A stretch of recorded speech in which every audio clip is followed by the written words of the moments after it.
What's up everyone, welcome back. If you're new here, my name's Danny, and this video is all about the Move tool in Photoshop.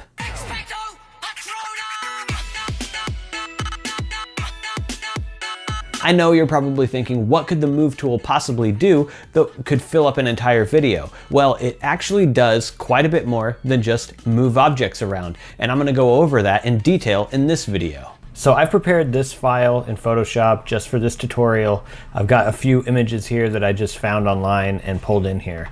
So as you can see, each one is a different layer over here in the layers panel. And you'll find the Move tool in Photoshop right here. It's going to be the very first tool in your tool panel. So the Move tool has a few different uses actually. And it can be used to move layers, it can be used to duplicate layers, or it can be used to move a selection or duplicate a selection. So once you have the Move tool selected, there are different options up here. And you can choose to auto select, which means if you click on something, it will auto select the layer that you're clicking on. As you can watch over here in the layers panel, you can see that I'm selecting different layers just by clicking on them with the Move tool. However, I like to keep that unchecked because if you hold the Control key or Command on Mac, you can do that same thing just by clicking. And I find that a lot better than having it select by default, because then you're in more control of what layer you're selecting and when. You can also change the select from group to layer. So let's say I'm gonna put Hedwig and the sorting hat in a group together. So now I have group 1 right here with Hedwig and the sorting hat in it, and then Hermione and Dobby are just single layers. So if I have the layer selected and I hold Control or use the auto select and click, you can see if I have the layer selected, I can select the Hedwig layer and the sorting hat layer. However, if I change layer to group, then you'll see that I'm just selecting the group. It doesn't matter which one of these two I click on, it's just going to keep that group selected. However, if I click on Dobby or Hermione, it selects the single layer because they're not in a group. So I really do like to keep it as layer unless I need to select the group for some reason. You can also check transform controls, and that will show all the different transform controls right here on the layer that you have selected. And if I select the group, it'll do the entire group.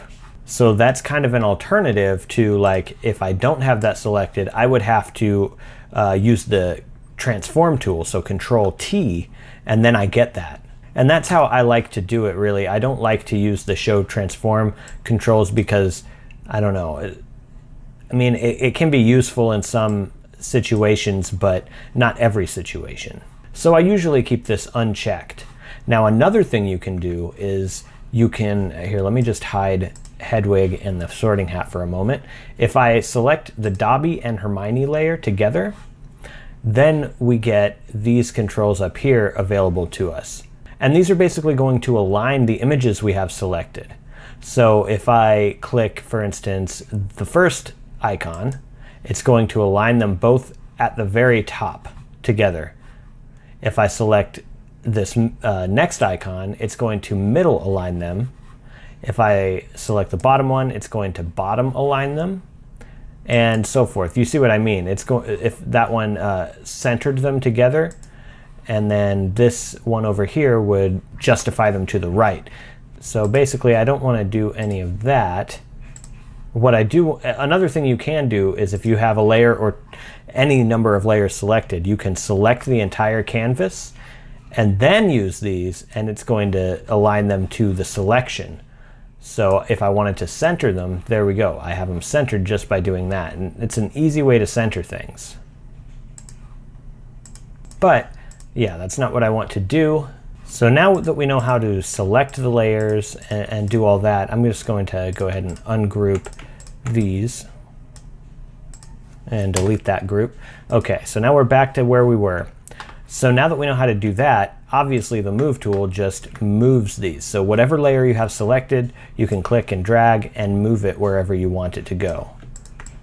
So if I wanted Dobby over here and Hedwig over here with Dobby, then I could move Hermione up here, and I could put the sorting hat on Hermione if I wanted to, just like that. Or I could move Dobby over here, and I could put the sorting hat on Dobby. what house do you think Dobby would be sorted into? For some reason, I feel like he would be a Hufflepuff. I don't know why. Now, the next thing we could do is if you had an area selected. So let's say we're on Hedwig's lair, so let's select one of his wings. And then if we use the move tool, you can see you're just moving the wing around. But that's not something that we want to do right now, so we'll undo that. And remember, whatever layer you're on, that's what you're going to be working with. So if I were to try and select like Hermione's head and move it, I wouldn't be able to do that. As you can see, it says because the selected area is empty, because I have Hedwig's layer selected. So I can't do anything with Hermione's layer while Hedwig's layer is selected. I would have to select Hermione's layer or control click on Hermione in order to get this layer selected. Now, if I wanted to duplicate a layer, like let's say I wanted to duplicate the sorting hat, first I would have to select the sorting hat layer. So I'm going to control click on the sorting hat and then hold Alt, click and drag. And as you can see, I have just duplicated the sorting hat layer. So now I have Hermione with a sorting hat and Dobby with a sorting hat.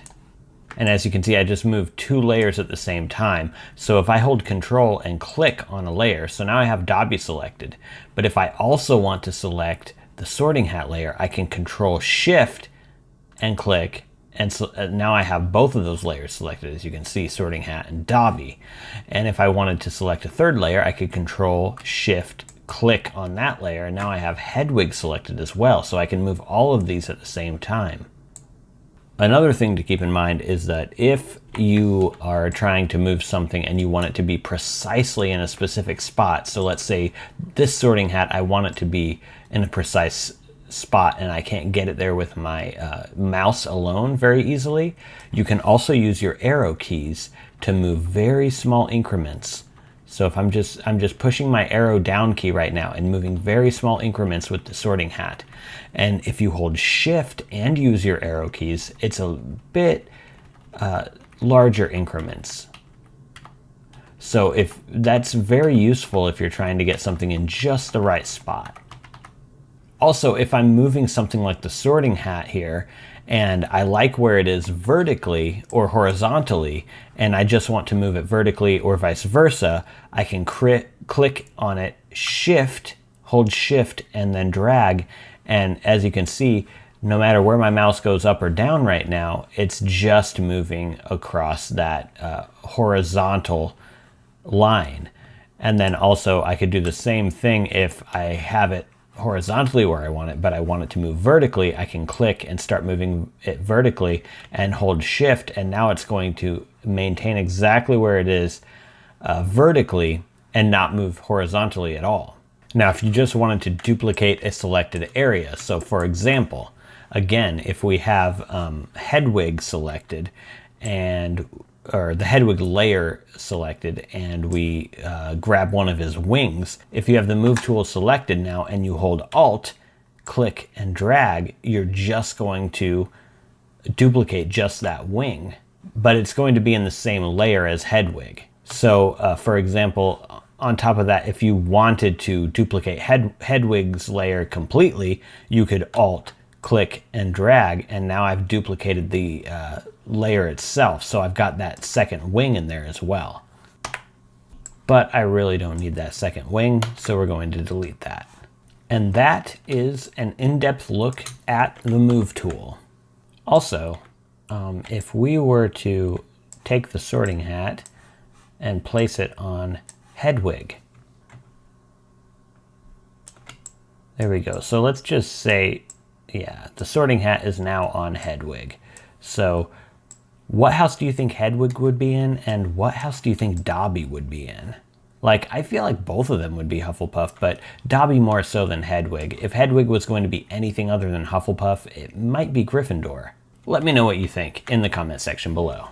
If this video did help you, remember to leave a like. If there's something specific that you want to know how to do in Photoshop, leave a comment below. I always read the comments, and maybe I'll do a tutorial on it. If you want to see more Photoshop tutorials, subscribe to my channel and make sure you turn the notifications on. Anyways, thanks so much for watching, and I'll see you in the next one.